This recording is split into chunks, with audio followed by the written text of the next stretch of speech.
শিব শব্দের অর্থটা কি?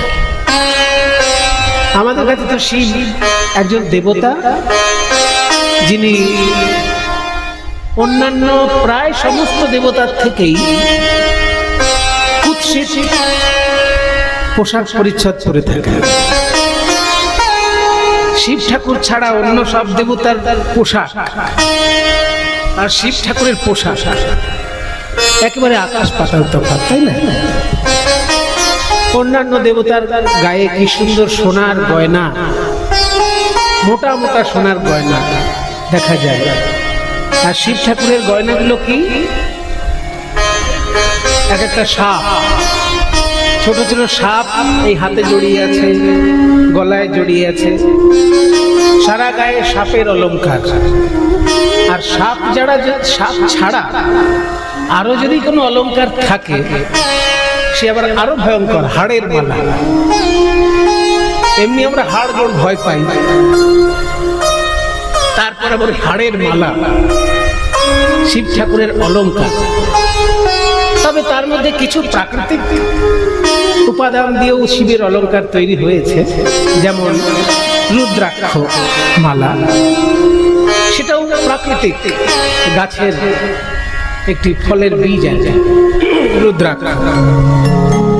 তাহলে আমরা অন্যান্য দেবতার যে বসন ভূষণ দেখি, সেই তুলনায় শিব ঠাকুরের বসন ভূষণ খুবই অন্তত প্রশংসনীয় নয়। কারণ সাপের অলংকার আর হাড়ের অলংকার, তারপর আবার বাঘ ছাল গায়ে। আমরা তো শিব ঠাকুরের যে ধ্যান মন্ত্র পাই তার মধ্যে তো ওইরকমই বর্ণনা আছে। যারা ব্রাহ্মণ ঠাকুর মশাই আছেন, পুজো করেন, তারা কিন্তু প্রত্যেক পুজোতেই শিব ঠাকুরের ধ্যান মন্ত্র পাঠ করেন। এবং হয় কি, যেহেতু আমাদের সংস্কৃত পড়াশোনা চর্চাটা কমে গেছে, ওই জন্য যে মন্ত্র বলছেন হয়তো নিজেই তার মানেটা বুঝতে পারছেন না, এমন হতে পারে। কিন্তু মুনি ঋষির তৈরি করা মন্ত্র তারা বলছেন, একটু মানে যারা খোঁজ খবর নেবে তাদের আরো ভালো লাগবে। শিব ঠাকুরের ধ্যান মন্ত্রটা আমি একটু আপনাদের সামনে বলছি, সবাই একটু হাত জোড় করুন। সব থেকে ভালো হয় কুর্ম মুদ্রায় হাতটা রাখা, ধ্যানের সময় কুর্ম মুদ্রায় হাত রাখতে। ওই যে সামনে একজন ঠাকুর বসে আছেন, উনি বুঝতে পেরেছেন, উনি করে ফেলেছেন অলরেডি। কুর্ম মুদ্রাটা কেমন?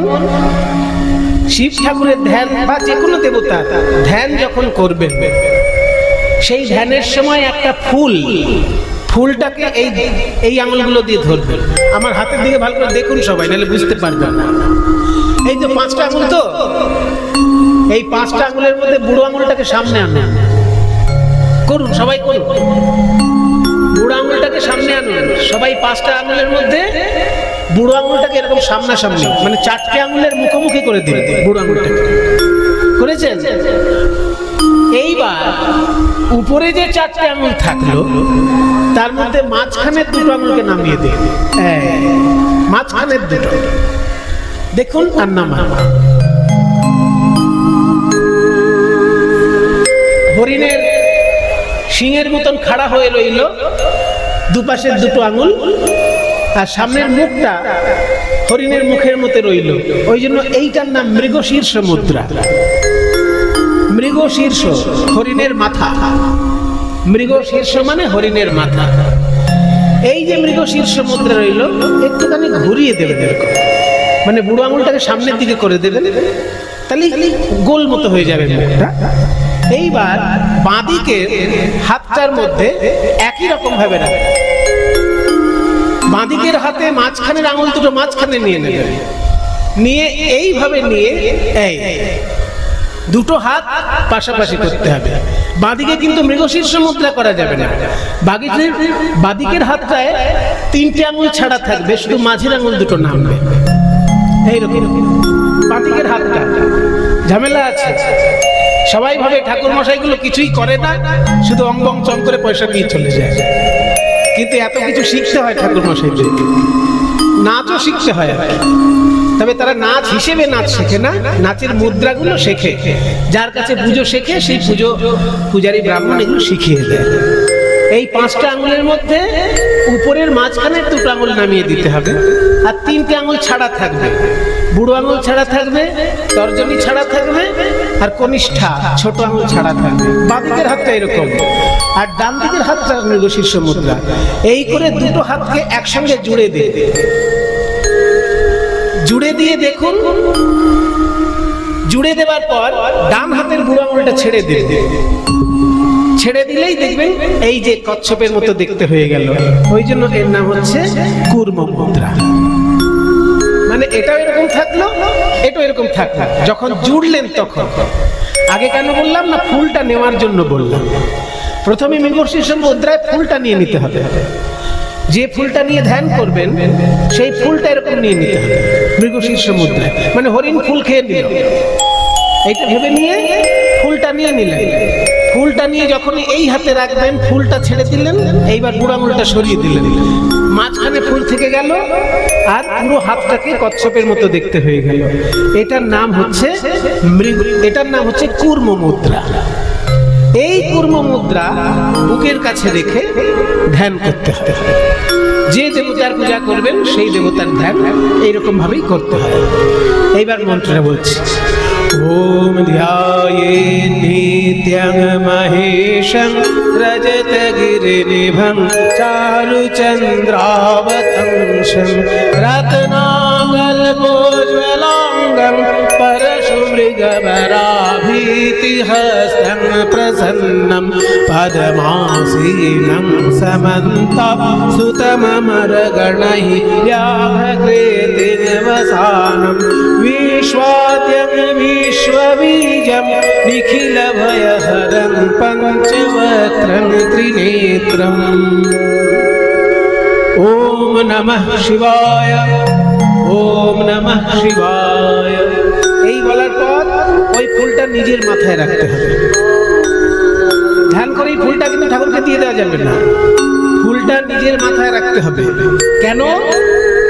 এই ধ্যান করলাম মানে আমি আমার শরীরের মধ্যে দেবতাকে চিন্তা করে নিলাম। এবার আমার হৃদয় আসনটায় আলো করে বসলেন আমার দেবতা। তারপরে নিজের শরীরের সমস্ত কিছু পূজার উপকরণ মনে করে দেবতাকে নিবেদন করতে হবে। নিজের শরীরের ভেতর যা যা আছে সব দেবতাকে নিবেদন করতে হবে পূজার উপকরণ মনে করে। এতে আত্মসমর্পণ হয়ে গেল। তারপরে আবার ফুলটা নিতে হবে, ওই যে মাথায় রাখা ছিল ওই ফুলটাকে আবার ওই একই কায়দায় তুলে নিয়ে আবার এরকম ভাবে কচ্ছপের মতন হাতটাকে করে আবার ওইখানে হৃদয়ে ধরে আর একবার ধ্যান মন্ত্রটা বলতে হবে। এবার তালে বলি ওম ওম নমঃ শিবায়। ওম নমঃ শিবায়, ওম নমঃ শিবায়, ওম নমঃ শিবায়, ওম নমঃ শিবায়, ওম নমঃ শিবায়, ওম নমঃ শিবায়, ওম নমঃ শিবায়, ওম নমঃ শিবায়, ওম নমঃ শিবায়, ওম নমঃ শিবায়, ওম নমঃ শিবায়। ওম ধ্যায়েৎ নিত্যং মহেশং রজতগিরিনিভং চারুচন্দ্রাবতংশং রত্নাকল্পোজ্জ্বলাঙ্গং परशुमृगवराभीतिहस्तं प्रसन्नं पद्मासीनं समन्तसुतममरगणैः व्याघ्रेतिर्वसानं विश्वाद्यं विश्वबीजं निखिलभयहरं पञ्चवक्त्रं त्रिनेत्रं। बोलুন ওম নমঃ শিবায় সবাই। ওম নমঃ শিবায়, ওম নমঃ শিবায়, ওম নমঃ শিবায়, ওম নমঃ শিবায়, ওম নমঃ শিবায়, ওম নমঃ শিবায়। এটা কিন্তু ঠাকুর মশাইরা পুজো করতে আসলেই বলবেন, সে দুর্গা পুজো হোক, কালী পুজো হোক, আর লক্ষ্মী পুজো হোক, আর সরস্বতী পুজো হোক, যে পুজো হোক, সমস্ত পুজোতেই আগে পঞ্চদেবতার উপাসনা করে নিতে হয়। মনে করুন সরস্বতী পুজো হচ্ছে, কিন্তু সেই সরস্বতী পুজো করতে গেলেও আগে 5 জন দেবতাকে পূজা করে নিতে হবে, তবে আরাধ্য দেবতা সরস্বতী তার পূজা হবে। এই জন্য সনাতন ধর্ম হচ্ছে গণতন্ত্রের ধর্ম। এখানে কারো একজনের দাদাগিরি চলছে না। অন্যান্য ধর্মে একজন দাদাগিরি করছে, কিন্তু সনাতন ধর্ম হচ্ছে গণতন্ত্র। আর গণতন্ত্রটা তো খুব সহজ ব্যাপার নয়। গণতন্ত্রের মধ্যে অনেক ঝুট ঝামেলা আছে, কিন্তু তবুও একজন চা বিক্রেতা একজন প্রধানমন্ত্রী হয়ে যেতে পারে গণতন্ত্রে। সেটা রাজতন্ত্র হলে সম্ভব হবে না, কি তাই না?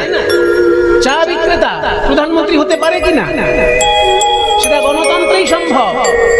রাজতন্ত্রে কোনোদিন একজন চা বিক্রেতা এসে সিংহাসনে বসে যাবে, এ অসম্ভব। কিন্তু গণতন্ত্রে হতে পারে একজন চা বিক্রেতা একজন প্রধানমন্ত্রী, একজন ফুচকাওয়ালা মুখ্যমন্ত্রী হয়ে যেতে পারে। হয়তো ফুচকা বিক্রি করছে, কিন্তু এমন ভাবে ভোটে জিতলো মুখ্যমন্ত্রী হয়ে যেতেই পারে। এর নাম গণতন্ত্র। তা সনাতন ধর্মে কিন্তু উপাসনার মধ্যেই গণতন্ত্র রয়েছে। কারণ সপ্ত ঋষিকে না ডেকে আপনি প্রাণায়াম করতে পারবেন না। প্রাণায়াম করতে গেলে আগে সপ্ত ঋষিকে আপনাকে ডাকতে হবে, অথচ ঋষিদের সঙ্গে প্রাণায়ামের সম্পর্ক কম। প্রাণায়ামের সম্পর্কটা যোগীদের সঙ্গে সম্পর্ক বেশি। যোগীরা প্রাণায়ামকে উৎসাহিত করেছেন, ঋষিরা কিন্তু খুব বেশি প্রাণায়ামকে উৎসাহিত করেন। কিন্তু তবুও প্রাণায়াম করতে গেলে আগে সপ্ত ঋষিকে স্মরণ করতে হবে, তবে আপনি প্রাণায়াম করবেন। তার মানে গণতন্ত্র। একজন ঋষিকে ডাকলে হচ্ছে না, সপ্ত ঋষি 7 জনই গুরুত্বপূর্ণ। তেমনি যে কোনো পুজো করতে গেলে পঞ্চ দেবতা আগে উপাসনা করতে হয়, 5 জনই গুরুত্বপূর্ণ। আপনার এই হাতের 5খানা আঙুল, আপনি একটাকে একেবারে তেল ঘি মাখিয়ে খুব সুন্দর করে দিলেন, আর 4টেই ফালতু, মানে কিছুই তার যত্ন করলেন না, তাহলে কি হাতটা ঠিক থাকবে? হাতে যদি 5টা আঙুল থাকে, 5টা আঙুলকেই সমানভাবে আপনি একটার শুধু নখ কাটলেন আর 4টের নখ কাটলেন না, তাহলে অবস্থাটা কি হবে? অভদ্র দেখাবে কিনা? ভদ্র দেখাতে গেলে আপনার 5টা আঙুলেরই নখ কাটতে হবে। ঠিক তেমনি গণতন্ত্র হচ্ছে সনাতন ধর্ম। সারা পৃথিবীর লোক অবাক হয়ে যায় এই সব সত্য কথা শুনে। আর অন্যান্য ধর্মে আপনি দেখবেন শুধু একজনের দাদাগিরি, কিন্তু সনাতন ধর্ম হচ্ছে গণতন্ত্র। কারণ 5 জন এখানে সমানভাবে সম্মান পাচ্ছে, এবং সেই 5 জন দেবতার মধ্যে একজন মহিলাও আছে। অন্যান্য ধর্মে আপনি দেখবেন মহিলা খুব একটা উপাস্য নয়, তাই না? অন্য ধর্মে ঈশ্বরের নাম তারা যাই বলুক, সেটা পুরুষ মানুষ। তাকে বাবা হিসেবে সম্মান করা হয়, তাকে প্রভু হিসেবে সম্মান করা হয়, কিন্তু তাকে কখনো মা হিসেবে ডাকা হয়। ইসলাম ধর্মে আল্লাহকে কেউ কোনোদিন মা বলবে? তাকে প্রভু বলতে পারে। মালিক ইয়াউমিদ্দিন, মানে অন্তিম দিনের বিচারের তিনি মালিক। তাহলে মালিক শব্দের অর্থ হচ্ছে প্রভু, তাহলে তাকে প্রভু বলে ডাকা যায়। ইসলাম ধর্মে ঈশ্বরকে প্রভু বলে ডাকা হয়, মা বলে ডাকা হয় না, বাবা বলেও ডাকা হয়। আর খ্রিস্টান ধর্মে ঈশ্বরকে বাবা বলে ডাকা হয়, গড ফাদার ইন হেভেন বলা হয় না। খ্রিস্টান ধর্মে দেখবেন যখন উপাসনা করে তারা গড বলে ফাদার ইন হেভেন এই বলে তারা উপাসনা করে, খ্রিস্টান ধর্ম যারা মানে। তাহলে খ্রিস্টান ধর্মে গডকে বাবা হিসেবে দেখা হচ্ছে, ইসলাম ধর্মে আল্লাহকে প্রভু হিসেবে দেখা হচ্ছে। কিন্তু আমাদের ধর্মে দেখুন, ঈশ্বর হিসেবে বাবাও হতে পারেন, যেমন বাবা ভোলানাথ, মাও হতে পারেন যেমন মা কালী, মা দুর্গা, আবার প্রভুও হতে পারেন ঈশ্বর শ্রীকৃষ্ণ, সবারই প্রভু, আর আমরা সবাই কৃষ্ণের দাস। তার মানে সমস্ত স্বরূপই এই সনাতন ধর্মে আপনি পাবেন। আপনি কোন পথে তাকে ডাকবেন সেটা আপনার রুচির উপরে এবং আপনার শারীরিক ক্ষমতার উপরে নির্ভর করছে। আপনার যেটা রুচি সম্মত মনে হবে আপনি সেই মতেই ডাকতে পারবেন, ফল একই পাবেন, কম বেশি ফলের ব্যাপার। এই হচ্ছে সনাতন ধর্মের গণতন্ত্র, যেখানে যে কোনো দেবতা পুজো করতে গেলে 5 জন দেবতাকে আগে পুজো করতে হবে, এবং সেই 5 জনের মধ্যে একজন নারীও আছে, তার নাম দুর্গা। 5 জন দেবতা যে পুজো করতে হয়, পুজো করতে বসে সেই 5 জন কে কে? সবার আগে কে? হ্যাঁ, ওনাকে পুজো না করলে উনি হ্যাঁ অভিমান করবেন। সবার আগে গণেশ, সবার আগে গণেশ। কেন না ওর মাথা কেটে গিয়ে হাতির মাথা বসেছিল, সেই জন্য অভিমান করেছিল মাথায় যদি হাতির মাথা যদি থাকে আমায় তো কেউ মানবে না। তখন সব দেবতা মিলে ঠিক করলো যে তোমার পুজোই আগে হবে। তাহলে গণেশ আগে হচ্ছে। গণেশের পর কে? সূর্য। সূর্য ছাড়া যে যেখানে যতই লাফালাফি করুক জীবন শেষ। এক্ষুনি যদি সূর্য নিভে যায় আপনারা বেঁচে থাকতে পারবেন? সে খ্রিস্টান হোক, মুসলমান হোক, হিন্দু হোক, বৌদ্ধ হোক, কে বেঁচে থাকবে সূর্য ছাড়া? বেঁচে থাকতে গেলে তো অক্সিজেন চাই, আর অক্সিজেনটা তৈরি হচ্ছে কোথায়? গাছের পাতায়। কিভাবে তৈরি হচ্ছে? সূর্যের আলো এসে পড়ছে বলে। হ্যাঁ, সালোক সংশ্লেষ বলে, ফটোসিনথেসিস। তাহলে সূর্যের আলো এসে গাছের পাতায় পড়ছে, তাই অক্সিজেন তৈরি হচ্ছে, আর সেই অক্সিজেন নিয়ে আমরা বেঁচে আছি। তাহলে সূর্য ছাড়া হিন্দুও বাঁচবে না, খ্রিস্টানও বাঁচবে না, মুসলমানও বাঁচবে না, বৌদ্ধ, শিখ কেউ বাঁচবে না। ওই জন্য গণেশের পরেই সূর্যের উপাসনা। সূর্যের পরে কে? বিষ্ণু। বিষ্ণু নারায়ণ। কেন না সূর্যেরই রূপ হচ্ছে নারায়ণ। সূর্য যখন নারায়ণ সকলের হৃদয়ের মধ্যে প্রবেশ করেছেন তখন থেকে বিষ্ণু রূপে উপাসনা করা হচ্ছে। কারণ বিষ ধাতুর অর্থ হচ্ছে প্রবেশকারী। বিষ্ণু শব্দের অর্থ প্রবেশকারী। তিনি সকলের হৃদয়ে প্রবিষ্ট আছেন, প্রবিষ্ট রয়েছেন নারায়ণ রূপে। ওই জন্য তৃতীয় পুজোটা নারায়ণ। তাহলে প্রথমে হলো গণেশ, তারপর দীনেশ, তারপর হচ্ছে রমেশ। হ্যাঁ, এগুলো সব এস এস এস দিয়ে বলা যায়। গণেশ, দীনেশ, রমেশ, তারপরে কি আছে? মহাদেব। মহাদেবের নাম হচ্ছে উমেশ। উমা মানে দুর্গা, আর উমার স্বামী যেহেতু শিব ঠাকুর, ওই জন্য শিবের এক নাম উমেশ। তাহলে দীনেশ, গণেশ, রমেশ, উমেশ, আর লাস্টে কে আছে? মা দুর্গা। দুর্গাকে বলা হয় উমা। ওই জন্য পঞ্চদেবতার নাম সহজে মুখস্থ রাখতে গেলে এইভাবে বলতে হয়: গণেশ, দীনেশ, রমেশ, উমেশ, উমা। ছোট্টর মধ্যে হয়ে যাবে পাঁচজন দেবতার নাম: গণেশ, দীনেশ, রমেশ, উমেশ, উমা। পাঁচজন দেবতার নাম সংক্ষেপে মানে অনুপ্রাস অলঙ্কার যুক্ত শব্দ হয়ে গেল। অনুপ্রাস অলঙ্কার হয়ে গেল না? গণেশ, দীনেশ, রমেশ, উমেশ, উমা। উমা লাস্টে উমেশ আর উমা এই দুটো সন্ধি করে ও ও চলে এলো। তাহলে গণেশ, দীনেশ, রমেশ, উমেশ, উমা, এই হচ্ছে পঞ্চদেবতা। তাহলে গণতন্ত্র হচ্ছে পরিষ্কার গণতন্ত্র। এমন নয় যে মেয়ে মানুষকে বাদ দিয়ে শুধু পুরুষ মানুষের গণতন্ত্র চলছে, তা নয়। দেবতার মধ্যেও যে গণতন্ত্র, সেখানেও রয়েছে একজন নারী, দুর্গা। তাহলে শিব ঠাকুরকে যে পুজো করা হচ্ছে, এই শিব ঠাকুর ধ্যান যেটা বললাম তার মানেটা একটু বলে দিই, কারণ পুজো করতে গেলে তো আর মানে বলার সুযোগ থাকে না। ওই কীর্তনের আসরে মানে বলার সুযোগ থাকে। ওম ধ্যায়ে নিত্যম মানে নিত্য ধ্যান করা উচিত। ধ্যায়ে মানে নিত্য ধ্যান করা উচিত। নিত্যম মানে রোজ, নিত্য ধ্যান করা উচিত, পার্মানেন্টলি। ধ্যায়ে নিত্যম মহেশম। মহেশ মানে শিব ঠাকুর।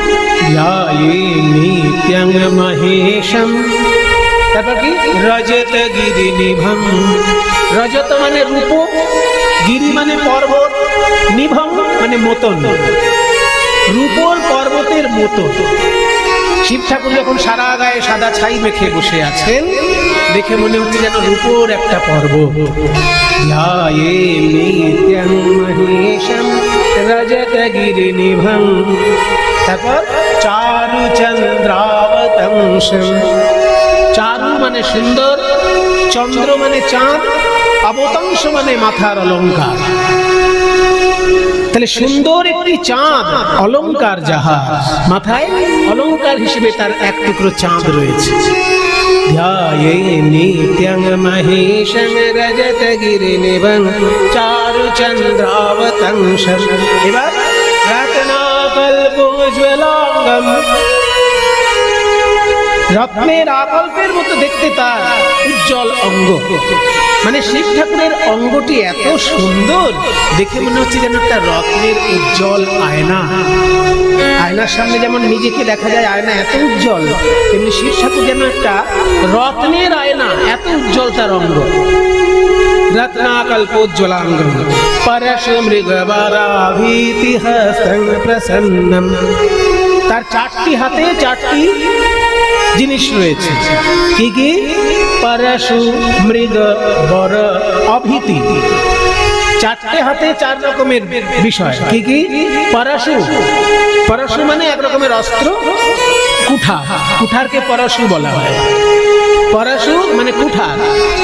মৃগ, ওই যে বললাম মৃগশীর্ষ, মৃগশীর্ষ মুদ্রা।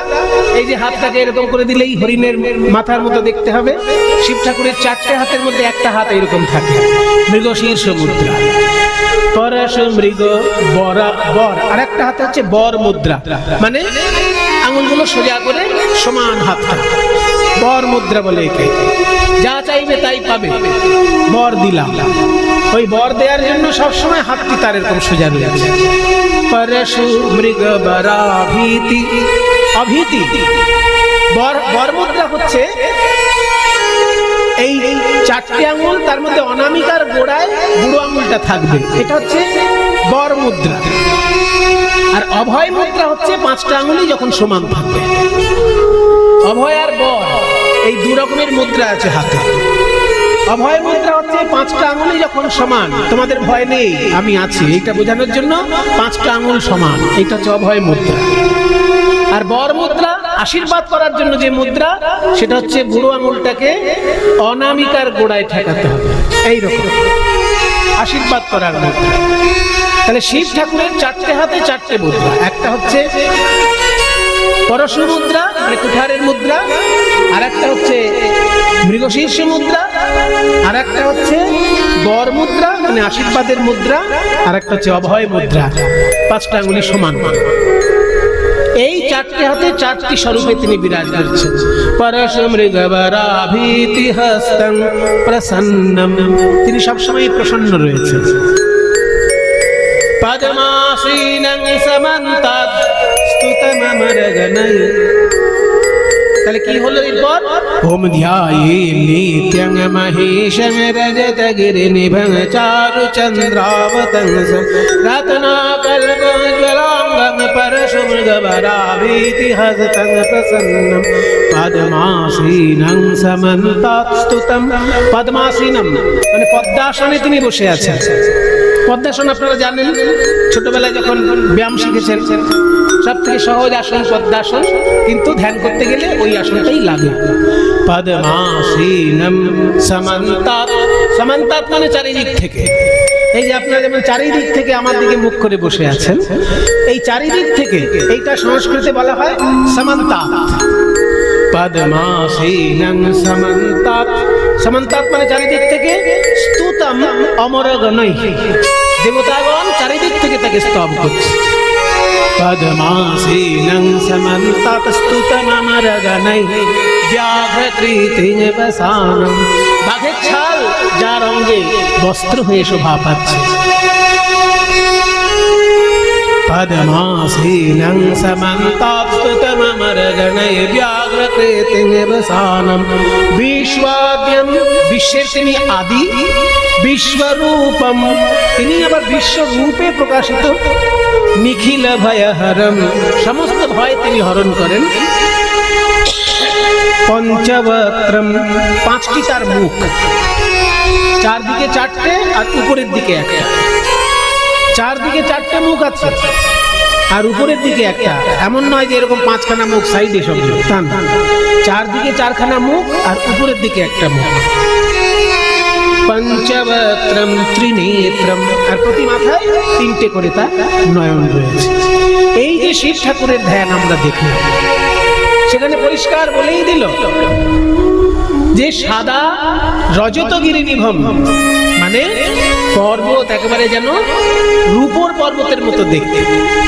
ছাই মেঘে তিনি এমন ভাবে বসে আছেন যে রূপোর পর্বতের মতো দেখতে লাগছে। আবার তার বস্ত্র হিসেবে বলা হলো বাঘের ছাল। তাহলে এই যে বাঘের ছাল, এই যে তার হাড়ের মালা, সাপের মালা, কিন্তু তার নামের মানেটা যদি আপনারা জানেন তাহলে দেখবেন ওই রূপের দিকে, ওই বস্ত্রালঙ্কারের দিকে আপনাদের নয়ন যাবে না। শিব শব্দের অর্থ কি? শিব মানেটা কি? সত্যম শিবম সুন্দরম। এই কথা কত শুনেছেন? সে একটা আধুনিক গান ছিল না, তিনটি মন্ত্র নিয়ে যাদের জীবন, সত্যম শিবম সুন্দরম, আছে না একটা গান? তাহলে সত্যম শিবম সুন্দরম, শিব মানে কি? তাহলে সত্যম মানে তো বুঝলাম ট্রুথ, সত্য মানে ট্রুথ। তাহলে শিব মানেটা কি? কে বললেন দাদা? ওই দেখুন ওইখান থেকে একজন বলেছেন, দেখেছেন সব চুল পেকে গেছে। জ্ঞানের বহুদিনের জ্ঞান সঞ্চয় হয়েছে, সেই জন্য বলতে পেরেছে। শিব শব্দের অর্থ হচ্ছে মঙ্গল। শিবম মানে মঙ্গলম, তার মানে যার নামটাই মঙ্গল, তাকে ধ্যান করলে তো মঙ্গল হবেই। শিব শব্দের অর্থ মঙ্গল, এটা সবাই আজকে জেনে রাখুন। আজকে আপনাদের কীর্তন শুনতে আসার এইটাই মানে 1 নম্বর লাভ। যারা এতদিন জানতেন না তারা মুখস্থ করে নেবেন যে শিব মানে হচ্ছে মঙ্গল, অর্থাৎ মঙ্গলময় কর্ম করতে হবে, মঙ্গলময় চিন্তা করতে হবে, মঙ্গলময় জীবন অতিবাহিত করতে হবে। তা না হলে শিব ঠাকুরকে পুজো করে কিন্তু আপনার কোনো লাভ হবে না।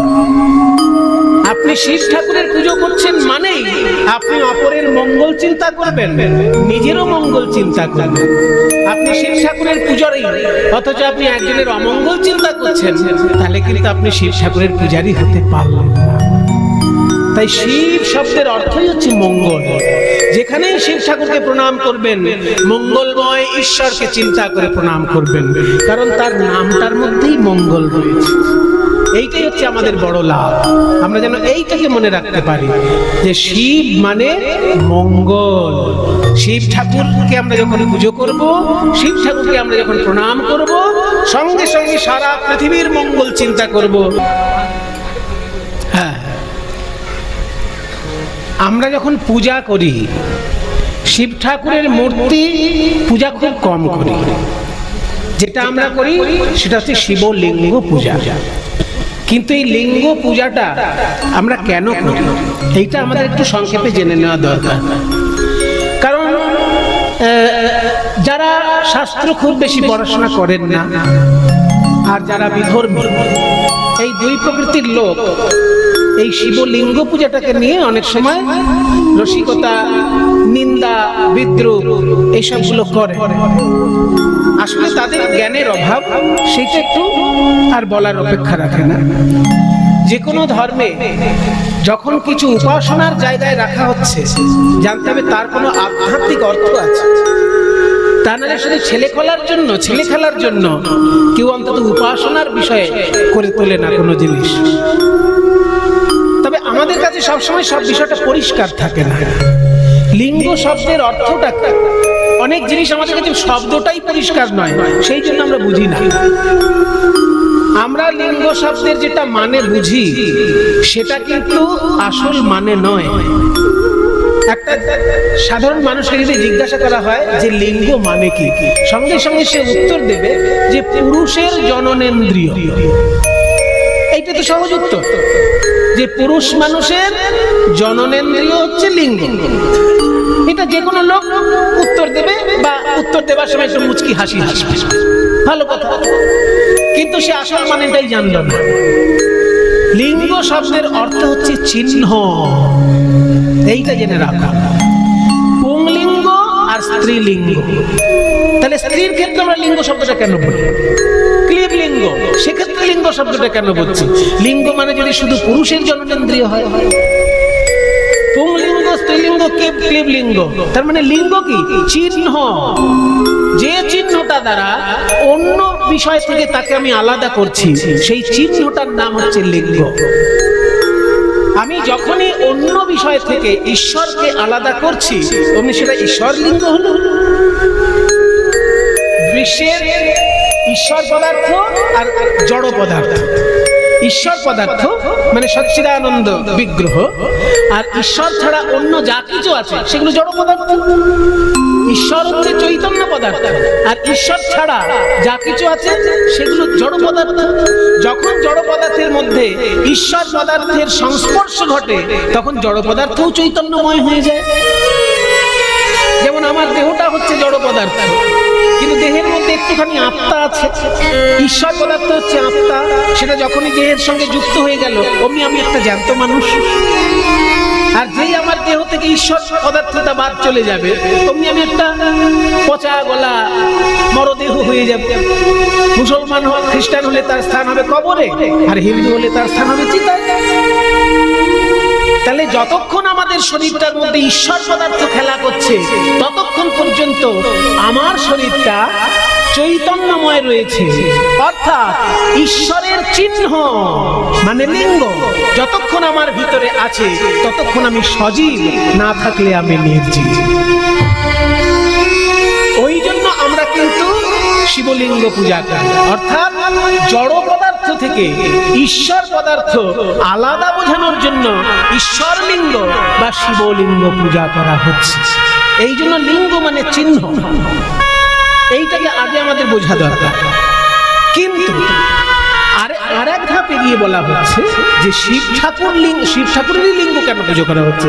তাহলে বিষ্ণুর ক্ষেত্রে কেন বিষ্ণু লিঙ্গ পুজো করা হচ্ছে না, বা অন্যান্য দেবতার ক্ষেত্রে সেটা করা হচ্ছে না? শিব ঠাকুর অনাবৃত অবস্থায় সৃষ্টি তত্ত্ব প্রকাশ করেছেন, সেই জন্য তার লিঙ্গ উপাসনা করা হচ্ছে। সৃষ্টি যেখানে হয় সেখানে কোনো আবরণ চলে না। কিছু মায়েরা মনে করবেন না, একটু তত্ত্ব কথা আলোচনা করছি তো, মায়েরা যেন কিছু মনে করবেন না। যারা আছেন আমাকে সন্তান জ্ঞানে সবাই এখন দেখবেন, আমিও যে কজন এখানে নারী আছে সবাইকে মাতৃজ্ঞানই দিয়েছি। যখন কোথাও সৃষ্টি তত্ত্ব খেলা করে সেখানে আবরণ চলে না। মনে করুন একটি মেয়ে গর্ভবতী হয়েছে, সেই মেয়েটির বাচ্চা হবে। এবার বাচ্চা হবার সময় যখন ডাক্তারের কাছে গেল, হয় ন্যাচারাল হবে তা নাহলে সিজারিয়ান হবে। প্রসব তো দুটোই পথ, হয় ন্যাচারালি হবে তা নাহলে সিজারিয়ান হবে। ন্যাচারালি হোক আর সিজারিয়ানই হোক, সেখানে কোনো আবরণ চলে কি? সৃষ্টি তত্ত্বের ক্ষেত্রে কখনোই আবরণ চলে না। আপনার জন্ম ন্যাচারালি হোক আর আপনার জন্ম সিজারিয়ান হোক, যেভাবেই হোক, যখন জন্মটি আপনার হয়েছে তখন কিন্তু সরাসরি অনাবৃত অবস্থায় আপনি প্রকাশিত হয়েছে। ঠিক তেমনি ভগবানের চিহ্ন, ভগবান শিব ঠাকুর যেহেতু অনাবৃত সত্য প্রকাশ করতে সবসময় ভালোবাসেন, এবং সৃষ্টি তত্ত্বটা মানুষের কাছে যদি উন্মুক্ত না থাকে মানুষও সৃষ্টি তত্ত্ব উপলব্ধি করতে পারবে না। ওই জন্য শিব ঠাকুরের অন্য অঙ্গ বাদ দিয়ে তার সৃষ্টির জায়গাটিকেই উপাসনার অঙ্গীভূত করা হয়েছে। যখন ব্রহ্মা আর বিষ্ণুর মধ্যে কে বড় কে ছোট এটা নিয়ে একটা দ্বন্দ্ব তৈরি হয়েছে, যে ব্রহ্মা বড় না বিষ্ণু বড়। এইটা চিন্তা করে তারা শিবের কাছে গিয়ে বলে যে তুমি ঠিক করে দাও আমাদের মধ্যে কে বড়। তখন শিব ঠাকুর বললেন যে তোমরা দুজনই গভীরভাবে ধ্যানে ডোবো, তারপরে তাকাও। যখন গভীরভাবে ধ্যানে ডুবার পর তাকালেন, দেখলেন বিরাট এক জ্যোতি স্বরূপ লম্বা হয়ে উপরে উঠে গেছে আর গভীর নিচে চলে গেছে। তার কোনো আদিও দেখা যাচ্ছে না, অন্তও দেখা যাচ্ছে না। তার মানে কোথায় শুরু আর কোথায় শেষ এটা দেখা যাচ্ছে না। একটা জ্যোতি, বিরাট বড় স্তম্ভের মতো একটা জ্যোতি, উপরের দিকেও শেষ নেই নিচের দিকেও শেষ নেই। এই বিরাট বড় জ্যোতি স্বরূপ দেখে বললেন যে তোমরা দুজন দুদিকে যাও, যদি কখনো এটার শেষ দেখতে পাও তবে জানবে তার থেকে তুমি শ্রেষ্ঠ। একদিকে বিষ্ণু গেলেন, একদিকে ব্রহ্মা গেলেন, ওই জ্যোতির অন্ত কোথাও করতে পারলেন না। সেই জন্য শিব ঠাকুর ওই দীর্ঘ এক লম্বা জ্যোতির্লিঙ্গ রূপে প্রকাশিত হয়েছিলেন বলে সর্বত্র তার লিঙ্গ পূজা করা হয়। এটা আসলে জ্যোতির্লিঙ্গ, অত বড় জ্যোতির্লিঙ্গ আমরা পুজো করতে পারি না, তাই তার সংক্ষিপ্ত রূপ পাষাণময় বা মৃত্তিকাময় আমরা শিব পূজা করে থাকি। কোথাও শিব মাটি দিয়েও শিবলিঙ্গ পুজো করা হয়, যেখানে যেখানে বাড়ি গৃহ প্রতিষ্ঠা হয়, গৃহপ্রবেশ হয় বা কোনো শান্তি কর্ম হয়, সেখানে দেখবেন মাটির শিবলিঙ্গ তৈরি করে পুজো করা হয়। তাহলে আমরা যেটা তৈরি করছি সেটা তো জ্যোতির্লিঙ্গ নয়, কিন্তু জ্যোতির্লিঙ্গের বিকল্প তৈরি করে আমরা পূজা করছি। পূজাটা করছি জ্যোতির্লিঙ্গকেই, সামনে রেখেছি আমাদের কাছে একটা প্রতীক। সেই প্রতীকটা আমাদের পাথরেরও হতে পারে, সেই প্রতীকটা স্ফটিকেরও হতে পারে, সেই প্রতীকটা সোনা, রূপো, পিতল এবং মাটি, যে কোনো কিছু দিয়ে হতে পারে। তাই আসলে আমরা পুজো করছি জ্যোতির্লিঙ্গকে, যে জ্যোতির শুরুও নেই শেষও নেই, সেই মহা জ্যোতির্লিঙ্গ হচ্ছে শিব ঠাকুর। আর সেই জ্যোতির্লিঙ্গ ভারতবর্ষে 12টি জায়গায় পূজিত হয়। ভগবান যখন সৃষ্টির অনাবরণ প্রকাশ করেছেন, সেই স্বরূপটাকে পূজা করা হয় শিবলিঙ্গ পূজার মধ্য দিয়ে। এই তত্ত্বটা যদি আমাদের মাথায় না থাকে, তাহলে কিন্তু আমরা ঠিক ঠিক উত্তর দিতে পারবো না। আশা করি এইবার আপনাদেরকে কেউ প্রশ্ন করলে আপনারা বলতে পারবেন যে ভাই, আমরা কোনো পুরুষ মানুষের জননেন্দ্রিয় পুজো করি না, আমরা সৃষ্টি তত্ত্বটাকে পুজো করছি। কারণ ঈশ্বরের দ্বারাই এই সৃষ্টি তত্ত্ব পৃথিবীতে এসেছে। ঈশ্বর নিজে অনাবৃত সৃষ্টি তত্ত্ব প্রকাশ করেছিলেন। যখন জগতের সৃষ্টি হয়েছিল তখন কোনো কাপড় ছিল না, তখন কোনো প্যান্ট ছিল না, তখন কোনো লুঙ্গি ছিল না, ধুতি ছিল না। সৃষ্টি তত্ত্ব সবসময় অনাবৃত। এখনো তার প্রমাণ, যখন কোথাও কারো জন্ম হয় অনাবৃত থাকে জায়গাটা। তাই ঈশ্বর সৃষ্টি তত্ত্ব রূপে প্রকাশিত হয়েছেন বলেই তার জ্যোতির্ময় লিঙ্গটাকে উপাসনা করা হয়। জ্যোতির্লিঙ্গ হাতের কাছে পাওয়া যায় না, তাই পাথরের শিবলিঙ্গ বা মাটির শিবলিঙ্গ বা ধাতুময় শিবলিঙ্গ আমরা পূজা করছি। এই জ্যোতির্ময় স্বরূপে শিব ঠাকুর ভারতবর্ষে 12টি জায়গায় পূজা গ্রহণ করে। যদিও অনন্ত শিব মন্দির সারা ভারতবর্ষে রয়েছে, কিন্তু 12টি জায়গায় শিব ঠাকুরের বিশেষ বিশেষ উপলব্ধি হয়েছে। আমাদের অনেক ভাগ্য ভালো, যখন দেশ ভাগাভাগি হয়ে গেছিল, ভাগ্যিস এই 12টি শিবলিঙ্গের একটাও ভারতবর্ষের বাইরে পড়ে, তাই না বাবা? 51 পীঠের অনেকগুলো পেট কিন্তু ভারতের বাইরে পড়ে গেছে। 51 পীঠ, মায়ের যে সতীপীঠ 51টি পীঠ, তার মধ্যে অনেকগুলো পীঠ বাংলাদেশে পড়ে গেছে। এবার বাংলাদেশে কজনের যাওয়ার সুযোগ হতে, আর যা ঝামেলা বাংলাদেশের মাঝে মাঝে হয় কে জানে। কাজেই বাংলাদেশে গিয়ে আপনি যে প্রত্যেকটি সতীপীঠে প্রণাম করতে পারবেন, সবসময় সেই সুযোগ নাও থাকতে পারে। আর পাকিস্তান করে ছেড়েই দিলাম, সেখানে প্রাণের ভয় নিয়ে সাধারণত কেউই যেতে পারে না। যারা যায় অত্যন্ত প্রাণের ভয় নিয়ে যায়, কপাল ভালো থাকলে প্রাণ নিয়ে ফিরে আসে, তাই না? তাহলে 51 পীঠের মধ্যে বেশ কয়েকটি পীঠস্থান পাকিস্তানে পড়ে গেছে, বেশ কয়েকটি পীঠস্থান বাংলাদেশে পড়ে গেছে। কিন্তু আমাদের কপাল ভালো যে 12টি জ্যোতির্লিঙ্গের মধ্যে একটাও জ্যোতির্লিঙ্গ ভারত দেশের বাইরে পড়ে না। এটা যে আমাদের কত বড় ভাগ্য ভালো, সেটা আপনারা উপলব্ধি করলে বুঝতে পারবেন। 12টি জ্যোতির্লিঙ্গ কোথায় কোথায় পাবেন? বেশি পয়সা খরচা যদি করতে না চান, তাহলে বাংলার পাশেই রয়েছে ঝাড়খণ্ডে, আগে ঝাড়খণ্ডে গিয়ে প্রণাম করে আসুন। হ্যাঁ, ঝাড়খণ্ডে রয়েছে বৈদ্যনাথ, ওইটা হচ্ছে দ্বাদশ জ্যোতির্লিঙ্গের একটি, কিন্তু প্রথমটি ওইটি নয়। প্রথম জ্যোতির্লিঙ্গ হচ্ছে গুজরাট। গুজরাটের সোমনাথ মন্দির হচ্ছে দ্বাদশ জ্যোতির্লিঙ্গের প্রথম জ্যোতির্লিঙ্গ। শিব ঠাকুর সারা ভারত ভূমিতে 12টি জায়গায় যে আত্মপ্রকাশ করেছেন ওই জ্যোতির্ময় লিঙ্গ রূপে, সেইটার প্রথম স্থান হচ্ছে গুজরাটের সোমনাথ। কিন্তু আমাদের হাতের কাছে রয়েছে যেটা, সেটা হচ্ছে ঝাড়খণ্ড। আপনি যাবেন এখান থেকে, নিজের গাড়ি হোক যেভাবে হোক, 4-5 ঘন্টার মধ্যেই পৌঁছে যাবেন বৈদ্যনাথ, তাই না? দেওঘর, দেবগৃহ, দেবতার গৃহ বলেই দেবগৃহ বা বৈদ্যনাথ ধাম। এই হ্যাঁ, দেবঘর, আর সংস্কৃতে বলা হতো দেওঘর, দেবগৃহ। দেবগৃহ, সেখান থেকে বাংলা হিন্দিতে দেবঘর, তারপরে এখন বটা ওতে পরিণত, হিন্দি উচ্চারণে দেওঘর হয়ে গেছে। যাবেন, এটা দ্বাদশ জ্যোতির্লিঙ্গের এক জ্যোতির্লিঙ্গ। আরেকটু যদি যদি পা বাড়াতে পারেন তাহলে বেনারস চলে যাবেন। বেনারসে চলে গেলেই বিশ্বনাথ মন্দিরে প্রণাম করবেন। আজকে শিব ঠাকুরের মন্দিরের প্রতিষ্ঠা উপলক্ষে যিনি এই কীর্তনের দায়িত্ব গ্রহণ করেছেন বা মন্দির যিনি পুনঃপ্রতিষ্ঠা করিয়েছেন, তার নামটাও বিশ্বনাথ গুপ্ত মহাশয়। আর দ্বাদশ জ্যোতির্লিঙ্গের মধ্যে এক জ্যোতির্লিঙ্গ হচ্ছে বিশ্বনাথ। সেটা কোথায়? বেনারস। ভারতবর্ষের মধ্যে অত্যাশ্চর্য মহাতীর্থ বেনারস। কারণ এই একটি জায়গায় 5000 বছর ধরে বেদ মন্ত্রের চর্চা, সঙ্গীত চর্চা, যেমন উচ্চ শিক্ষা তেমনি উচ্চাঙ্গ সঙ্গীত, দুটো জিনিসের চর্চা সমান হয়েছে।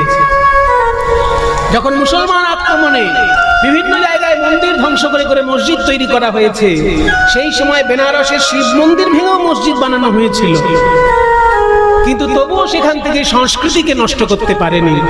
সেইখানে এখনো বেদ চর্চা এবং সঙ্গীত চর্চা একইভাবে রয়েছে। সেই জন্য ভারতবর্ষের মধ্যে বেনারস হচ্ছে এমন একটা তীর্থ যেখানে 5000 বছর ধরে একভাবে বেদ চর্চা এবং সঙ্গীত চর্চা হচ্ছে। ওই জন্য আমাদের খুব প্রণামের জায়গা, খুব শ্রদ্ধা করার জায়গা। তাহলে ঝাড়খণ্ডের পরেই উত্তরপ্রদেশের দ্বার প্রান্ত বেনারস, সেইখানে হচ্ছে দ্বাদশ জ্যোতির্লিঙ্গের আরেক জ্যোতির্লিঙ্গ। আর একটু ট্রেনে করে এগিয়ে যাবেন, হিমালয়ের পাহাড়ের মধ্যে একটু ঘুরে আসবেন। পাহাড় ঘুরতে অনেক লোকের ভালো লাগে। পাহাড় দেখতে দেখতে চলে যাবেন ঋষিকেশ, যেখান থেকে পাহাড় শুরু, সেই জায়গাটি হচ্ছে ঋষিকেশ। ওই ঋষিকেশ থেকে যে পাহাড় শুরু হলো, ওই বিরাট বিরাট পাহাড়ের উপরে কেদারনাথ বিরাজ করছে। কেদারনাথের মহিমা আপনারা ইউটিউবে দেখেছেন, টিভিতে দেখেছেন। যখন হিমালয়ের বড় বড় পাহাড় ভেঙে পড়ছে মহাবন্যায়, সেই সময় কেদারনাথের মন্দিরের পেছনে কোত্থেকে এসে একটা বড় পাথর এমন ভাবে আটকে দিল যে সব ভেসে গেলেও কেদারনাথের মন্দির ভেসে যায়। এই মহামহিমা। আশেপাশে সবকিছু ভেসে ভেঙে চুরে তছনছ, কিন্তু কেদারনাথের মন্দির রক্ষা পেল। কোত্থেকে একটা পাথর এমন ভাবে জায়গায় সেট হয়ে গেল যে সেই পাথরটার উপরে সে বন্যার আঘাত লাগলো, মন্দিরে কিছুই হলো না। আশ্চর্য। আমার সৌভাগ্য, আমি ওই কেদারনাথ দর্শন করে এসেছি, কিন্তু ওই বন্যা হবার আগে গেছিলাম। এখন নাকি একটু যাওয়াটা দুর্গম হয়ে গেছে শুনেছি, কিন্তু আমি গেছিলাম যখন বন্যা হয়ে গেছিল তার আগে। আমার জীবনে একটা সংকল্প ছিল যে 2012 সালের মধ্যে আমার যেন দ্বাদশ জ্যোতির্লিঙ্গ দর্শন সম্পূর্ণ হয়ে যায়। কারণ বুড়ো বয়সে তীর্থ হয় না। বুড়ো বয়সে আপনি কোটিপতি হয়ে ঘরের মধ্যে এসি ঘরে বসে থাকবেন আর হাঁপাবেন, কিন্তু তীর্থ হবে না। তীর্থ করতে গেলে আপনাকে 30 বছর থেকে শুরু করে দিতে হবে। হ্যাঁ, প্রথম জীবনে পারবেন না, কারণ প্রথম জীবনে তো ইনকাম করেন না, বাপের হোটেলে বসে খাচ্ছেন। কি করে ঘুরবেন আপনি? ভারত ইনকাম করা শুরু করুন, ইনকামের 40% জমান আর 60% খরচা করুন। যদি আপনি অল্প ইনকাম করেন, ইনকামের একটা সিস্টেম আছে, যদি আপনি অল্প ইনকাম করেন তাহলে 60% খরচা করুন আর 40% জমান। আর যদি বেশি ইনকাম করেন তাহলে 20% খরচা করুন, 80% জমান। জমাতে জমাতে এমন জায়গায় চলে যান যাতে মনের আনন্দে সারা ভারত ভূমিটা ভালো করে দর্শন করতে পারেন। পৃথিবী দেখবেন, এ কথা আমি বলতে চাই না, কারণ সেটা আরো খরচা সাপেক্ষ, আরো কঠিন ব্যাপার, না হলেও চলবে। কিন্তু ভারতের দ্বাদশ জ্যোতির্লিঙ্গ আর 51 পীঠের যে কটা পীঠ ভারতে আছে, আর 4 ধাম, এগুলো অন্তত জীবনে কমপ্লিট করে রাখা উচিত। তাই আমার টার্গেট ছিল যে 2012 সালের মধ্যে যেন 12 জ্যোতির্লিঙ্গ দর্শন সম্পূর্ণ করতে পারি। তো 8 সাল থেকে শুরু করেছিলাম, 2008 সাল থেকে 2012 সালের মধ্যে দ্বাদশ জ্যোতির্লিঙ্গ আমার দর্শন হয়েছে। তাই কেদারনাথ যখন দর্শন করতে গেছিলাম হিমালয়ে, দেখে এসেছি। মাকে সঙ্গে নিয়ে গেছিলাম, মাকেও সেইখানে দর্শন করিয়েছি। তাহলে 3টে হয়ে গেল। ঝাড়খণ্ডে একটা, উত্তরপ্রদেশের দ্বারপ্রান্তে একটা, আর উত্তরপ্রদেশ পেরিয়ে গিয়ে হ্যাঁ হিমালয়ের পাহাড়ের মধ্যে কেদারনাথ হয়ে গেল। এইবার ওখান থেকে চলে আসবেন গুজরাট, বা বাড়ি থেকে গুজরাট যাবেন। এক বছরে একটা করবেন, তাহলে সুবিধা হবে। আপনি 12 বছর টার্গেট রাখুন যে 12টা বছরে আমি 12 জ্যোতির্লিঙ্গ সম্পূর্ণ করব।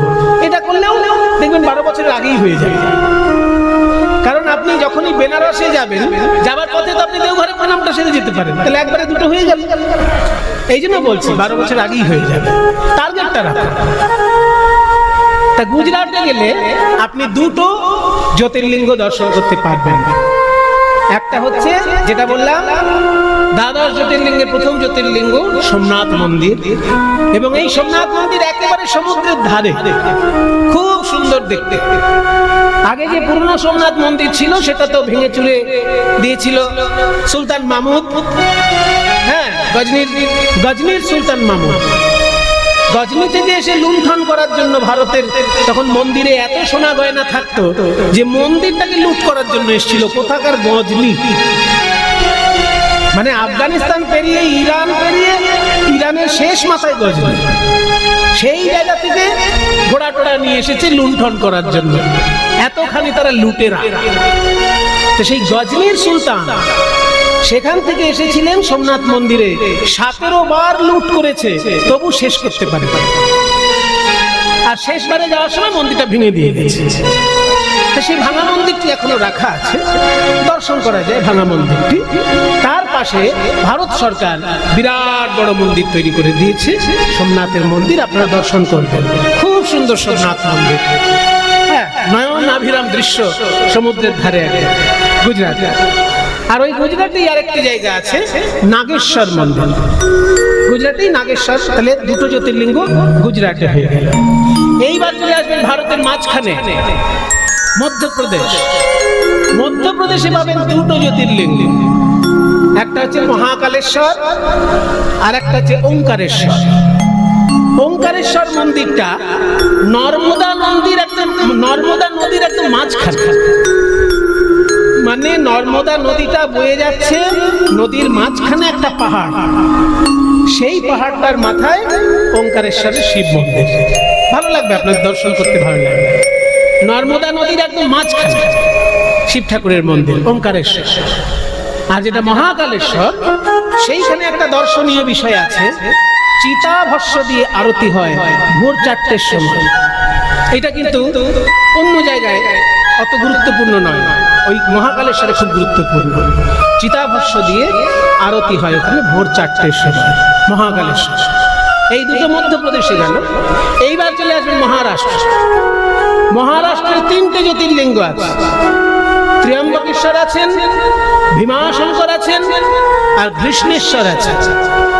যারা জ্যোতির্লিঙ্গ দেখতে ভালোবাসে না, অনেক লোকই আছে যারা ধর্ম কর্ম ভালোবাসে না কিন্তু ঘুরতে ভালোবাসে, সেই সব লোকের উদ্দেশ্যে বলছি, যখন অজন্তা ইলোরা বেড়াতে যাবেন, ওইখানে কৃষ্ণেশ্বর মহাদেবের মন্দিরটাকে একটু প্রণাম করে চলে আসবেন। ফ্রিতে আপনি পেয়ে গেলেন পুণ্য, কারণ আপনি তো মন্দির দেখতে যাননি, আপনি বেড়াতে গেছেন অজন্তা ইলোরা, কিন্তু ওখানে আছেই যখন একটু দেখে প্রণামটা সেরে নেবেন, বিনা পয়সায় পুণ্য পেয়ে গেলেন। আবার অজন্তা ইলোরার কাছেই কৃষ্ণেশ্বর মহাদেব মন্দির রয়েছে, ওই দ্বাদশ জ্যোতির্লিঙ্গের একটি।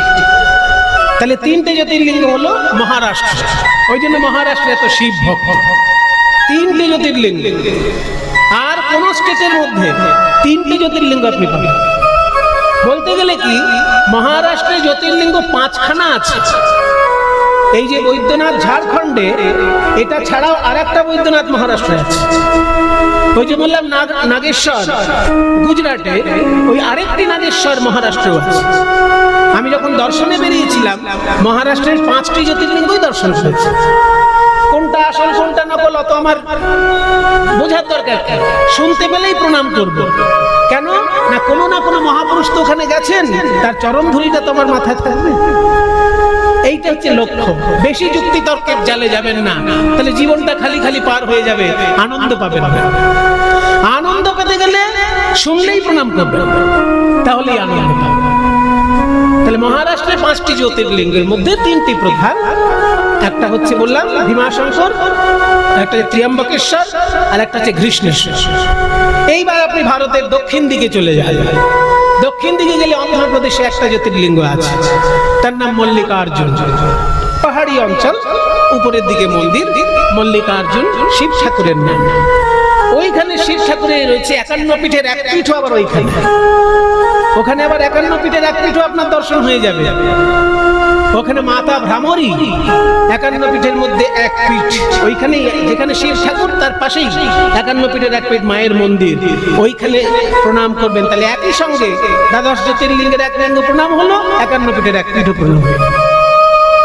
আর ওইখানে শিব ঠাকুরের মহিমা হচ্ছে উনি সব সময় সঙ্গীত ভালোবাসেন, ওখানে সব সময় কোনো না কোনো রাগ চর্চা হচ্ছে, কোনো না কোনো রাগের চর্চা ওখানে চলছে, কারণ সঙ্গীতময় শিব ঠাকুরের উপাসনা ওই মল্লিকার্জুনে। এইবার আরো দক্ষিণ দিকে যান, আরো দক্ষিণ দিকে যান, তামিলনাড়ু পেয়ে যান। তামিলনাড়ুতে হচ্ছে শেষ জ্যোতির্লিঙ্গ রামেশ্বরম। তামিলনাড়ু যেখান থেকে রামচন্দ্র শ্রীলঙ্কায় যাওয়ার জন্য সেতু বানিয়েছিলেন, ওই জায়গাটি হচ্ছে রামেশ্বরম শিব মন্দির। এবং আশ্চর্য ব্যাপার, এই রামেশ্বরম কিন্তু একসঙ্গে বৈষ্ণব এবং শৈব তীর্থ। কারণ রামেশ্বরের শিবের মাথায় যদি কেউ গঙ্গা জল ঢালতে পারে, আপনারা যাবার সময় এখান থেকে গঙ্গা জল নিয়ে যাবেন, আর যদি নিয়ে যেতে না পারেন ওখানে গঙ্গা জল বিক্রি হয়, কিনে নেবেন, গঙ্গা জল বিক্রি হয় ওখানে। গঙ্গা জল যদি রামেশ্বরের শিবের মাথায় কেউ ঢালতে পারে, শাস্ত্রে বলা হয়েছে ওটা বিষ্ণুর পাদ পদ্মেও গঙ্গা জল দেওয়ার সমতুল্য হয়ে যায়। কারণ সারা ভারতবর্ষে বিষ্ণুর 4টি সেবা প্রধান, এক জায়গায় অন্ন সেবা, এক জায়গায় বস্ত্র সেবা, এক জায়গায় জল সেবা, আর এক জায়গায় তুলসী সেবা। বিষ্ণু অন্ন সেবার জন্য বিখ্যাত হচ্ছে পুরীধাম, বস্ত্র সেবার জন্য বিখ্যাত হচ্ছে দ্বারকাধীশ, আর জল সেবার জন্য কিন্তু রামেশ্বর। এটা মজার ব্যাপার, বিষ্ণু উপাসনার অঙ্গ, কিন্তু বিষ্ণু মূর্তিতে পুজো করা হচ্ছে না, শিবলিঙ্গে জল ঢাললেই বিষ্ণু উপাসনা হয়ে যাচ্ছে। বিষ্ণুর উদ্দেশ্যে 4টি সেবা প্রধান, অন্ন জল বস্ত্র তুলসী। অন্ন হচ্ছে পুরীধাম, বস্ত্র হচ্ছে দ্বারকা, আর জল হচ্ছে রামেশ্বরম। গঙ্গা জল নিয়ে গিয়ে রামেশ্বরের শিবের মাথায় ঢাললেই বিষ্ণুকেও দেওয়া হবে। আর তুলসী সেবা হচ্ছে বদ্রীনাথ, যেখানে কেদারনাথ, ওই রাস্তাতে কিছুটা আগে বাঁদিক দিয়ে বদ্রীনাথ, ডান দিকে বদ্রীনাথ চলে গেল, আর বাঁদিকের রাস্তায় সেটা কেদারনাথ চলে গেল। কেদারনাথ আর বদ্রীনাথ একই লাইনে, ঋষিকেশ থেকে যেতে হবে। হ্যাঁ, হরিদ্বার ঋষিকেশ থেকে যেতে হবে। বদ্রীনাথ আর কেদারনাথ একই, বদ্রীনারায়ণ। তাহলে তুলসী সেবা বদ্রীনারায়ণ, জল সেবা রামেশ্বরম, অন্ন সেবা পুরীধাম, আর বস্ত্র সেবা দ্বারকা। এই 4টে জায়গা। দ্বাদশ জ্যোতির্লিঙ্গের মধ্যে শেষ যেটা বললাম রামেশ্বরম, সেটাও কিন্তু একটা মানে শিবলিঙ্গ হলেও সেটা কিন্তু বিষ্ণুর পূজার একই রকমের পুণ্য সেখানে লাভ হয়। আপনি শিব পূজা করলেও সেখানে বিষ্ণু সেবার পুণ্য লাভ করলেন। তাহলে দেখুন দ্বাদশ জ্যোতির্লিঙ্গ হলো তো সম্পূর্ণ। প্রথম ধরছি আমাদের দিক দিয়ে হিসেবে বেড়াতে যাওয়ার সুবিধার জন্য ঝাড়খণ্ড বৈদ্যনাথ 1 নম্বর, বিশ্বনাথ 2 নম্বর, কেদারনাথ হিমালয়ে 3 নম্বর, তারপর গুজরাটে সোমনাথ আর নাগেশ্বর, কটা হলো? 5টা হলো। আর মধ্যপ্রদেশে 2টো, মহাকালেশ্বর আর ওঙ্কারেশ্বর। মহারাষ্ট্রে 3টে, ত্র্যম্বকেশ্বর, ভীমাশঙ্কর আর ঘৃষ্ণেশ্বর। হ্যাঁ হ্যাঁ, 10টা হলো। আর একটা হচ্ছে অন্ধ্রপ্রদেশ মল্লিকার্জুন, আর একটা হচ্ছে তামিলনাড়ু রামেশ্বরম। এই হচ্ছে দ্বাদশ জ্যোতির্লিঙ্গ। জীবনে অন্তত চেষ্টা করবেন সম্পূর্ণ দর্শন করার। আর আমি 12 সালের মধ্যেই দর্শন করতে পেরেছি, এইটুকু।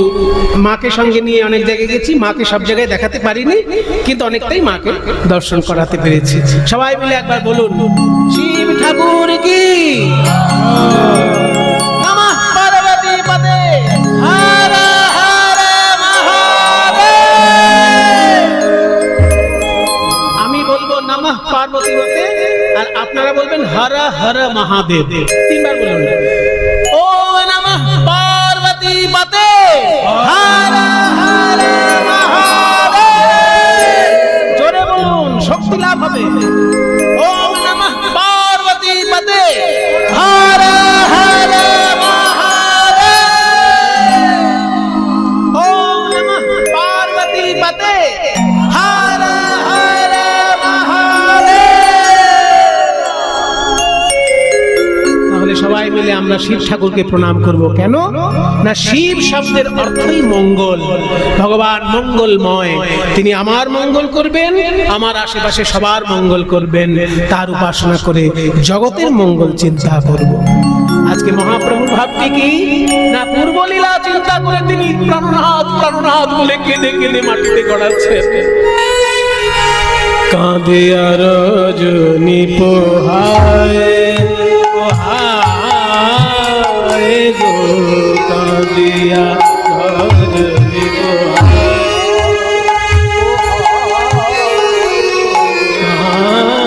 কাঁদিয়া রজনী পোহায় গম্ভীরা ভিতরে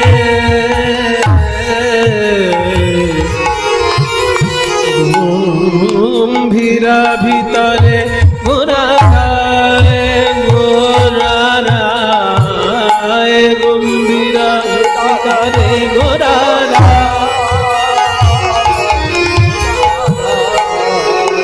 দিয়া রজনী পোহায় পোহায় পোহায় পোহায় কাঁদিয়া। বৃন্দাবনের ললিতা বিশাখা কলিযুগে মহাপ্রভুর দুই বন্ধু রূপে জন্মগ্রহণ করেছেন, স্বরূপ দামোদর আর রামানন্দ রায়। স্বরূপের গলায় ধরি গলায় ধরি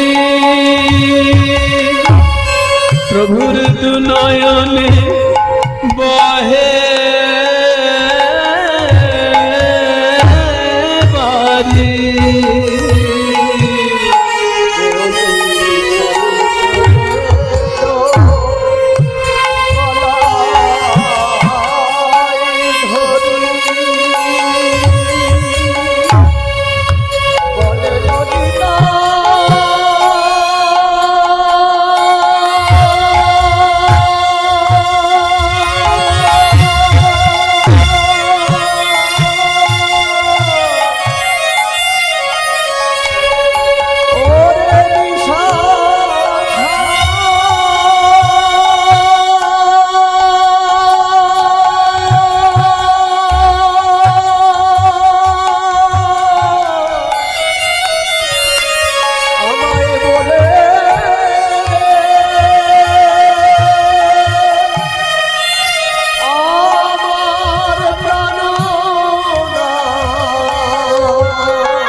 আসিল না কেন শ্যামরায় গো, কাঁদিয়া রজনী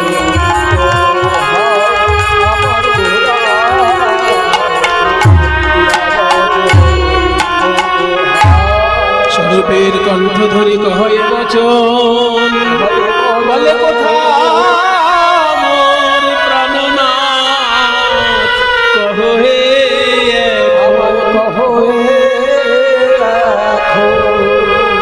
স্বরূপের সঙ্গে কথা বলতে বলতে কাঁদছেন পূর্বের ভাব ভাবিত হয়ে। এমন সময় একটা সাধারণ লোক প্রতিদিন যা করে আজকেও তাই করছে, সমুদ্রে স্নান করে জগন্নাথের মন্দিরে প্রণাম করে বাড়িতে গিয়ে দুটো খাবার খেয়ে কাজে চলে যায়। অতি সাধারণ একটা লোক, কিন্তু যখন সমুদ্রে স্নান করে জগন্নাথ মন্দির পর্যন্ত যায়, এই 2 কিলোমিটার রাস্তা কারোর সঙ্গে কিন্তু কথা বলে না, কৃষ্ণ নাম করতে করতে যায়। জানে 24 ঘন্টার মধ্যে আমি কাজে ব্যস্ত হয়ে যাব, ঠাকুরের নাম করার সময় পাবো না। তাই সমুদ্র স্নান আর জগন্নাথের মন্দিরে প্রণাম, এই 2 কিলোমিটার রাস্তায় এই সময় আমি কাউকে দেব না, আমি শুধু ঠাকুরের নাম করব। তাই কৃষ্ণ নাম করতে করতে যখন যাচ্ছে সাধারণ লোক, ওই রাস্তার ধারেই মহাপ্রভু যে মন্দিরে বাস করতেন সেই মন্দির রাধাকান্ত মঠ বা গম্ভীরা মঠ। কৃষ্ণ নাম আজকে উচ্চস্বরে হয়ে গেছে ওই সাধারণ লোকটির, আর তাই শুনে মহাপ্রভু ঘর থেকে বেরিয়ে এলেন। উন্মাদের প্রায় গোরা ছুটি ছুটি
একটি সাধারণ লোক কৃষ্ণ নাম করছে আর মহাপ্রভু যেহেতু দুর্বলীলার ভাবে ভাবিত উন্মাদের মতো ছুটতে ছুটতে এসে তার চরণে আছাড় খেয়ে পড়েছে। আর সাধারণ লোকটি কেঁদে উঠে বলছে, প্রভু আমাকে ছেড়ে দিন, আমাকে ছেড়ে দিন প্রভু, আমি কোনো ভক্ত নই, খুব সাধারণ লোক, বেশি শাস্ত্র আমি জানি না, শুধু জানি জগন্নাথ হচ্ছেন স্বয়ং কৃষ্ণ, আর লোকে বলে আপনি সেই কৃষ্ণের কলিযুগের অবতার, আপনি যদি আমার পায়ে পড়েন আমার যে নরকেও জায়গা হবে না প্রভু। সুন্দর বলছেন, না ভাই, তুমি যখন কৃষ্ণ নাম করছো তুমি আমাকে বলে দিতে পারবে আমার কৃষ্ণ কোথায়? জানো যদি আমায় বলে দাও,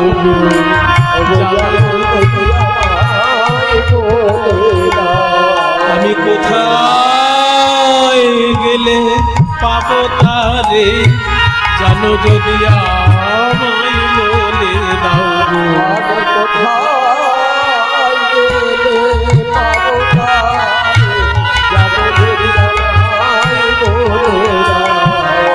আমি কোথায় গেলে পাবো তারে, যার নাম শুনাই আমায় পাগল কইলে, কোথায় পাবো নাম শুনাই পাগল কইলে, কোথায় পাবো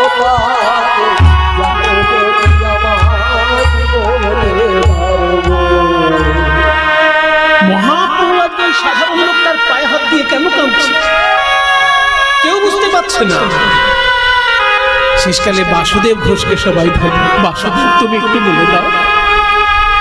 বাসুদেব বলছে, দাঁড়াও একটু ভেবে নিয়ে আসলে মহাপ্রভু ওই যে সাধারণ লোকটির পায়ে হাত দিয়ে কাঁদছেন, মহাপ্রভু আজকে মহাপ্রভু নেই, উনি আজকে ভাবে বিভোর হয়ে গেছেন রাধারানী। আর যে লোকটি কৃষ্ণ নাম করছে তাকে মহাপ্রভু নারদ মুনি ভাবছেন। একদিনকে নারদ বিনা বাজাতে বাজাতে কৃষ্ণ নাম করতে করতে বৃন্দাবনে এসেছিল, সেই সময় রাধারানী ওই নারদ মুনির কাছে কৃষ্ণ কৃষ্ণ বলে কেঁদে উঠেছিলেন। তাই দেখে নারদ মুনি রাধা কৃষ্ণের মিলন ঘটানোর জন্য প্রভাস তীর্থে কৃষ্ণকে দিয়ে যজ্ঞ করিয়েছিলেন, আর সেই যজ্ঞে রাধা কৃষ্ণের মিলন হয়েছিল। আজকে সেই লীলা মহাপ্রভুর হৃদয় উদয় হয়েছে, তাই ওই সাধারণ লোকটিকে নারদ মুনি মনে করে মহাপ্রভু আজকে কাঁদছেন। এত বলি গোরা চাঁদের লোরে নয়ান ভাসে, আজ প্রভাস পড়ল মনে, কহে বাসু প্রভাস পড়ল মনে, কহে বাসু ঘোষে রে প্রভাস পড়ল।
चलुन सबाई मिले एक बार वृंदावने जाई।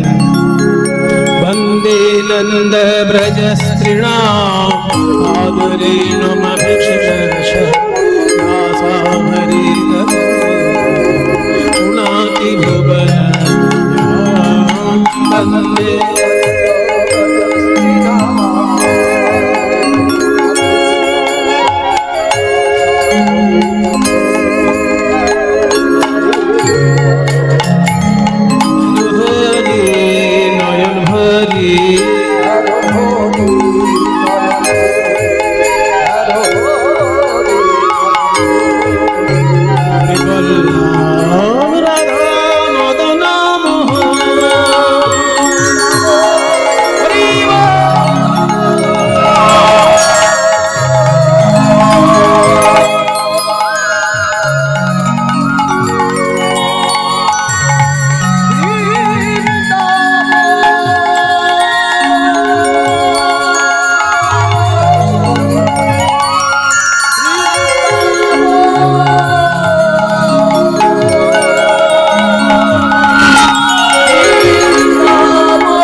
किंतु आजकेर वृंदावन आनंदमय नय, आजकेर वृंदावन विरहमय।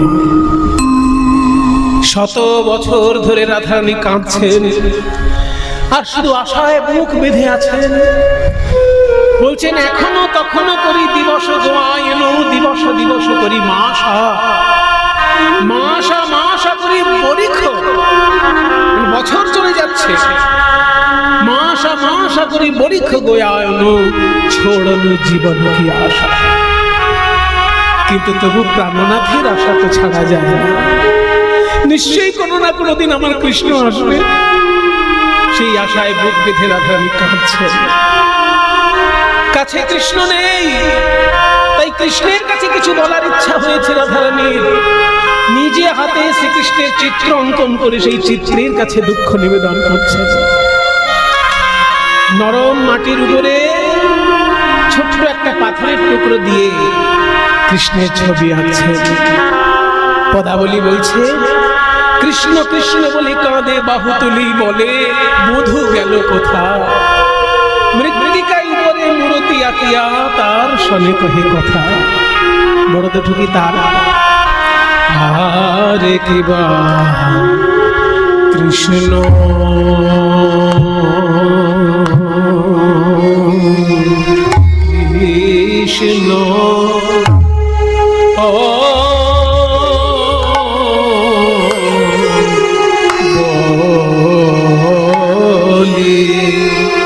কৃষ্ণ কৃষ্ণ বলে কাঁদে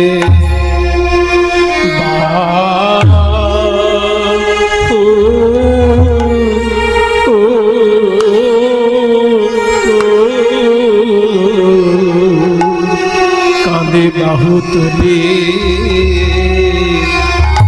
আমার প্রাণ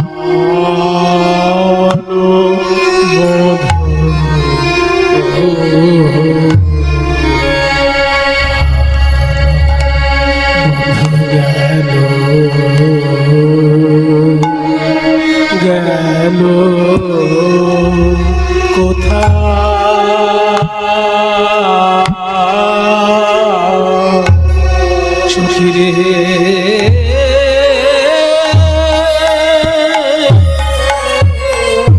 একবার তারে দেখো আহারে মৃত্তিকা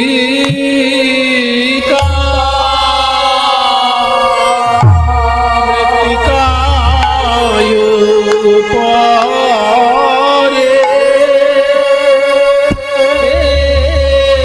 শ্যামের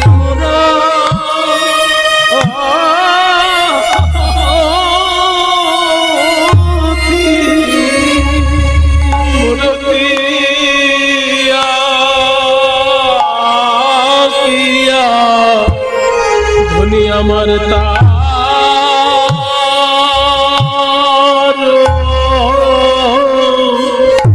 শনি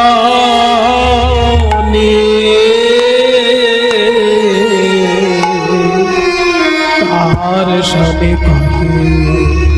কথা আমার কত নয়ন্তরে ব্যথা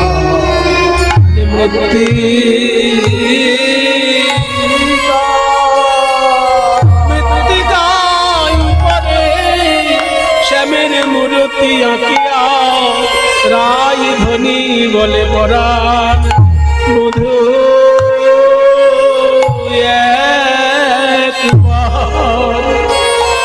একবার কথা কও হে আমি অনেক দিন তো শুনি নাই হে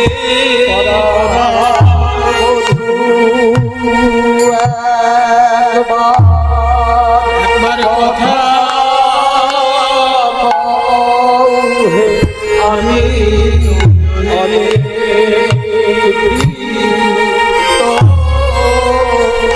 শুনি পরাণ বধূ হে বলো বলো একবার কথা বলো একবার কথা তোমার কথা তো কথার কথা নয়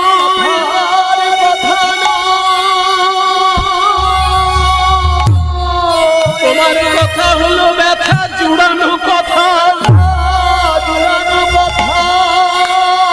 তব কথা অমৃতম তপ্ত জীবন তবে ভিড়িতম কলমশা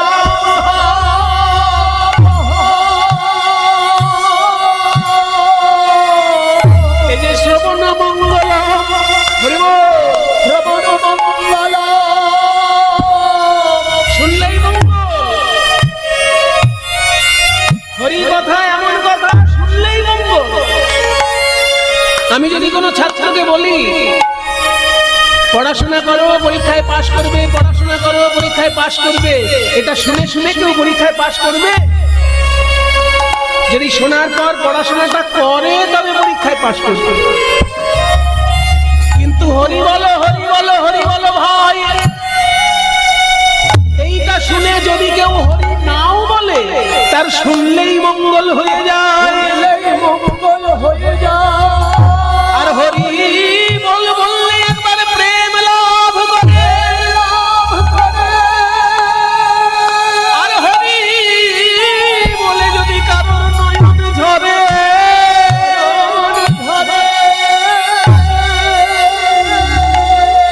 অন্তকালে সে গোবিন্দের রাঙা চরণ পায়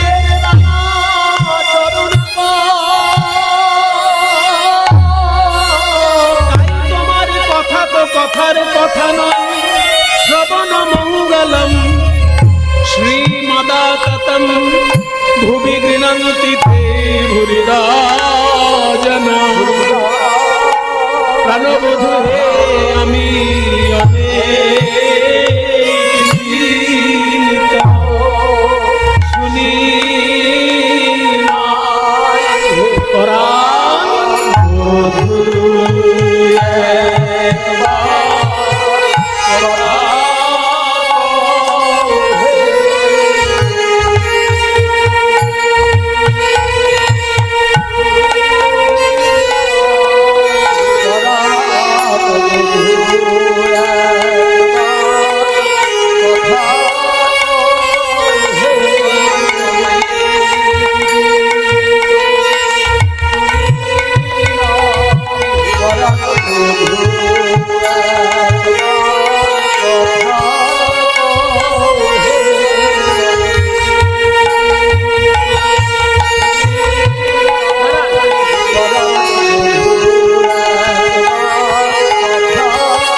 তার সনে কহে কথা